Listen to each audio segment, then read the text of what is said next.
दोस्तों, क्या कभी आपके साथ ऐसा हुआ है कि मोबाइल इस्तेमाल करने के बाद आपकी आंखों में या सर में जो है वो दर्द महसूस होने लगा हो? कभी कभी तो पूरी बॉडी के अंदर आपको थकान महसूस हो सकती है।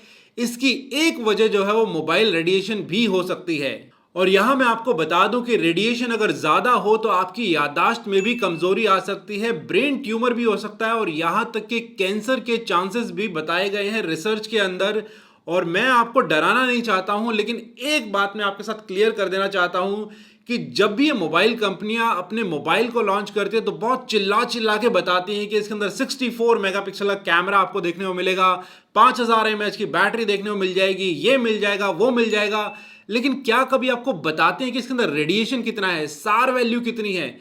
उसको तो मतलब कि बिल्कुल ऐसे छुपा देंगे या फिर चुपके से ऐसे बता देंगे कि सार वैल्यू क्या है। लेकिन आज मैं आपको डिटेल में बताऊंगा कि ये सार वैल्यू एग्जैक्टली होती क्या है, कितनी होनी चाहिए, अगर ज्यादा है तो आपको क्या लॉस हो सकता है, और मोबाइल रेडिएशन से बचने का सही तरीका क्या है। दोस्तों, मेरा नाम है संदीप और चैनल का नाम है टेक वानी। अगर वीडियो आपको पसंद आए तो वीडियो को लाइक जरूर कीजिएगा और इसी तरह के कंटेंट को देखने के लिए चैनल को सब्सक्राइब जरूर कीजिएगा। ये जो सार है वो ऐसा स्टैंडर्ड है जिसकी हेल्प से हम ये देख सकते हैं कि किसी भी इलेक्ट्रॉनिक डिवाइस को इस्तेमाल करते वक्त उसमें से कितने इलेक्ट्रोमैग्नेटिक वेव्स जो है रेडिएट हो रहे हैं, जो हमारे शरीर के द्वारा ऑब्जर्व हो रहे हैं। अब अगर आपका सवाल यह है कि स्मार्टफोन कंपनीज जो है वो लॉन्च के वक्त पे नहीं बताती हैं कि सार वैल्यू जो है वो उनके फोन के अंदर कितनी है, तो आप कैसे पता लगाएं?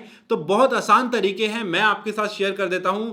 सबसे पहले तो आप अपने स्मार्टफोन के अंदर *#07# को डायल कीजिएगा तो आपके स्मार्टफोन की स्क्रीन के ऊपर आ जाएगा कि सार वैल्यू आपके स्मार्टफोन में कितनी है। दूसरे तरीके की अगर मैं बात करूं तो आप गूगल पे जाइएगा, अपने स्मार्टफोन के मॉडल को लिखिएगा और सार वैल्यू साथ में लिखिएगा तो भी आपको सर्च में सार वैल्यू अपने मॉडल की मालूम पड़ जाएगी। तीसरी अगर मैं बात करता हूं तो जिस भी मॉडल का वो स्मार्टफोन है, जिस भी कंपनी का वो स्मार्टफोन है, उसकी वेबसाइट पे आप जाइएगा, वहां पर जाके पर्टिकुलर उस मॉडल को खोलिएगा और उसकी प्रोडक्ट डिटेल में जाइएगा तो आपको सार वैल्यू जो है वो दिख जाएगी।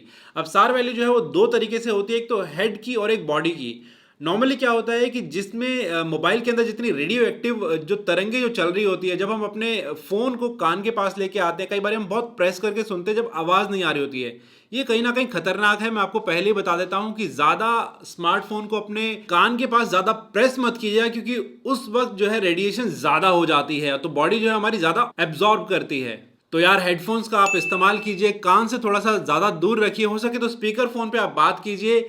बच्चों पे और बूढ़ों पे इसका ज्यादा असर पड़ता है, फिर प्रेग्नेंट अगर मैं बोलूं जो महिलाएं होती हैं उन पे तो काफी असर इसका पड़ता है। अब दोस्तों, ऐसी बात नहीं है कि हमारी गवर्नमेंट जो है वो रेडिएशन को स्टैंडर्डाइज करने के लिए काम नहीं कर रही है। गवर्नमेंट ने कुछ स्टैंडर्ड बना दिए हैं जो मैं आपके साथ शेयर कर रहा हूं, और इन स्टैंडर्ड्स के ऊपर कोई मोबाइल मैन्युफैक्चरर अपने मोबाइल को नहीं बना सकता है, मार्केट में नहीं ला सकता। अगर मैं इंडिया और यूएस के स्टैंडर्ड की बात करूं तो बिल्कुल सेम है, 1.6 पर किलोग्राम। अब यहां पर आपके साथ एक बात मैं शेयर कर दूं कि 1.6 वॉट पर केजी तक तो गवर्नमेंट ने अलाउड कर रखा है, बट इसका मतलब ये नहीं है कि जो अलाउड कर रखा है तो उससे कुछ असर नहीं पड़ता है। इसीलिए मैं हमेशा कहता हूं कि सार वैल्यू जितनी ज्यादा कम होगी उतना ही बेटर रहेगा आप लोगों के लिए। जो मोबाइल्स मार्केट के अंदर आ रहे हैं, अगर मैं सैमसंग की बात करता हूं तो मैं बहुत सेटिस्फाइड हूं उनकी सार वैल्यू जिस तरीके से वो मेंटेन करते हैं। मुझे लगता है कि इंडिया के अंदर जितने भी स्मार्टफोन आते हैं, सैमसंग के अंदर सबसे कम जो है वो सार वैल्यू आपको देखने को मिलती है। और अगर मैं बात करता हूँ Xiaomi की तो मुझे सबसे ज़्यादा सार वैल्यू वहाँ पर देखने को मिलती है। हालांकि बहुत सारे और भी स्मार्टफोन होंगे जहाँ पे सार वैल्यू ज़्यादा होगी, तो आप इस चीज़ को, मैंने आपको तरीका तो बता ही दिया है देखने का। आप इस चीज़ का ज़रूर ध्यान रखिए कि जब भी आप कोई मोबाइल फ़ोन खरीद रहे हैं तो स्पेसिफिकेशन के साथ साथ आप सार वैल्यू का भी ध्यान रखें। अब प्रॉब्लम यह है कि जितने हम मॉडर्न होते जा रहे हैं, सेल फोन जो है वो हमारी जिंदगी का एक ऐसा हिस्सा बन चुका है जिसको सुबह उठने से लेकर रात के सोने तक हम इस्तेमाल करते हैं। बल्कि काफी सारे ऐसे लोगों को मैं जानता हूं जो सुबह उठते ही सबसे पहला काम स्मार्टफोन को हाथ में लेने का करते हैं और रात को सोने से पहले भी वो अपने स्मार्टफोन को चेक करके सोते। तो इतने एडिक्टिव हो गए अपने स्मार्टफोन्स की।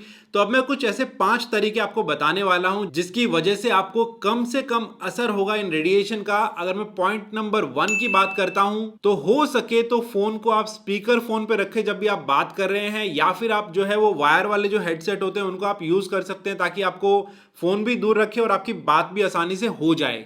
दूसरा अगर मैं पॉइंट बोलूं तो वो ये है कि जहां पर भी सिग्नल स्ट्रेंथ कम हो, जैसे कि आप लिफ्ट में हैं, आप बेसमेंट में हैं, या फिर कहीं पे भी टावर अच्छे तरीके से नहीं आ रहे हैं, उस टाइम पे आप बचे अपने सेलफोन को इस्तेमाल करने में, क्योंकि उस टाइम रेडिएशन सबसे ज़्यादा होती है। जी हाँ, उस टाइम रेडिएशन सबसे ज़्यादा होती है।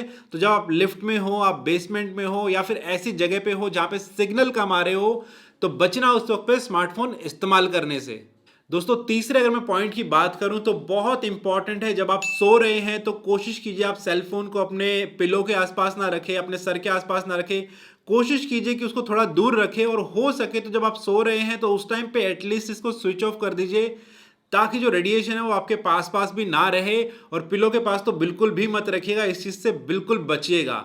और चौथे पॉइंट की अगर मैं बात करूं तो जहां पर लैंडलाइन अवेलेबल है वहां पर मोबाइल के इस्तेमाल से बचिएगा। वहां पर आप लैंडलाइन का इस्तेमाल भी कर सकते हैं। एटलीस्ट यार सेहत का ख्याल रखना तो सबका फर्ज बनता है, और जहां पे लैंडलाइन हो वहां पर आप लैंडलाइन ही इस्तेमाल जरूर कीजिएगा। और पांचवें पॉइंट की अगर मैं बात करूं तो वो मेरा एक पर्सनल सजेशन है, मानना ना मानना आपकी मर्जी है। महीने में या हफ्ते में एक दिन आप अपने लिए नो स्क्रीन डे रखें। नो स्क्रीन डे वाले दिन आप मोबाइल को या टीवी को ना छुए, अपने फैमिली के साथ जो है टाइम बिताए, अपने दोस्तों के साथ टाइम बिताए। उस दिन आप कोशिश कीजिए कि आप मोबाइल को ना छुए। अपने बच्चों को भी इस तरीके की आदत डलवाए, अगर आप घर में थोड़े से बड़े हैं तो।